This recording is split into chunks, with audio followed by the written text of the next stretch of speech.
ሰላም ሰላም የተወደዳችሁ የዩቲዩብ እና የቲክቶክ የሳቅ ቤተሰቦች ሰላም ለእናንተ ይሁን።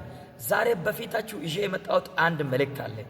ተጫዋቾች የሆናችሁ እንኳን ደስ አላችሁ። መልካም ዜና ለእናንተ ይሁን። እግዚአብሔር አምላክ የተመሰገነ ይሁን። ዛሬ በፊታችሁ አንድ መልእክት ላስተላልፍ ነው የመጣሁት። ለተጫዋቾች በኢትዮጵያ ውስጥ ያላችሁ ተጫዋቾች በፕሪሚየር ሊግ፣ በሱፐር ሊግ፣ በብሔራዊ ሊግ እና በተለያዩ ደረጃዎች የምትጫወቱ ተጫዋቾች እና ታች ያላችሁ ተጫዋቾች እንኳን ደስ አላችሁ። ነገ እሁድ ከምሽቱ 3 ሰዓት ላይ ተጫዋች የተባላችሁ ሁላችሁም እንዳትቀሩ። ሁላችሁንም እግዚአብሔር አምላክ በየአቅጣጫችሁ ያገኛችኋል። በጌታ በኢየሱስም እጸልያለሁ። በታኬታ የተደገመ በቁርጭምጭሚት በእግር ላይ በልብስ ላይ በቁጥራችሁ ላይ የተደገመ ድግምት ሁሉ በኢየሱስም ይፈርሳል።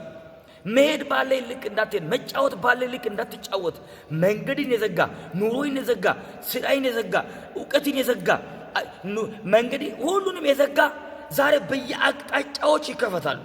ስለዚህ ተጫዋች የተባላችሁ ሁላችሁም ይሄንን እንዳታልፉት። ሼር ኮፒሊንግ አድርጉት። ለምታውቋቸው ተጫዋቾች ሼር አድርጉልኝ። ኮፒሊንግ እያንዳንዱ ተጫዋች ይሄንን ኮፒሊንግ ሼር አድርጉልኝ። ለሁሉም ሰዎች አዳርሱልኝ። ተጫዋቾች በእግዚአብሔር ትጎበኛላችሁ። 2018 ለእናንተ የከፍታ ዘመን ይሆናል።